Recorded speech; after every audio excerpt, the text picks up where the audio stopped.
সাভারে জাতীয় স্মৃতিসৌধে স্বাধীনতার বীর শহীদদের প্রতি শ্রদ্ধা জানিয়েছেন অন্তর্বর্তীকালীন সরকারের প্রধান উপদেষ্টা ডক্টর মোহাম্মদ ইউনূস। শুক্রবার সকালে শ্রদ্ধা জানান তিনি। পরে অন্য উপদেষ্টাদের সাথে নিয়ে আরও একবার শ্রদ্ধা জানান প্রধান উপদেষ্টা। এরপর কেন্দ্রীয় শহীদ মিনারে ভাষা শহীদদের প্রতিও শ্রদ্ধা নিবেদন করেন তারা। এ সময় দেশের জন্য সকলের সহযোগিতা চান উপদেষ্টারা। পার্থ রহমানের প্রতিবেদন। অন্তর্বর্তীকালীন সরকারের শপথ নেয়ার পরদিন শুক্রবার মুক্তিযুদ্ধের বীর শহীদদের প্রতি শ্রদ্ধা জানান প্রধান উপদেষ্টা ডক্টর মোহাম্মদ ইউনূস ও অন্যান্য উপদেষ্টারা। বৃষ্টিস্নাত সকালে শহীদ বেদিতে প্রথমে শ্রদ্ধা নিবেদন করেন প্রধান উপদেষ্টা। পরে বীর শহীদদের প্রতি সশস্ত্র সালাম জানানো হয়। এ সময় উপস্থিত ছিলেন সেনা, নৌ ও বিমান বাহিনীর প্রধানগণ।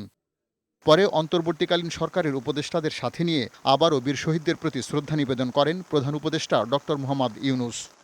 জাতীয় স্মৃতিসৌধে শ্রদ্ধা নিবেদনের পর কেন্দ্রীয় শহীদ মিনারে ভাষা শহীদদের প্রতি শ্রদ্ধা নিবেদনে আসেন প্রধান উপদেষ্টা ও অন্যান্য উপদেষ্টারা। প্রথমে ভাষা শহীদদের প্রতি শ্রদ্ধা জানান ডক্টর মোহাম্মদ ইউনূস। পরে অন্য উপদেষ্টাদের সাথে নিয়ে ভাষা শহীদদের প্রতি শ্রদ্ধা জানান। এরপর সাংবাদিকদের কাছে প্রতিক্রিয়া জানান উপদেষ্টা পরিষদের সদস্যরা।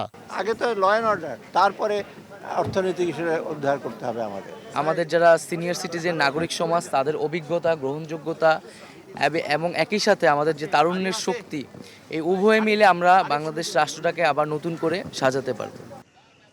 তারা দেশের কল্যাণে অন্তর্বর্তীকালীন সরকারকে সহায়তারও আহ্বান জানান। পার্থ রহমান, বৈশাখী সংবাদ, ঢাকা।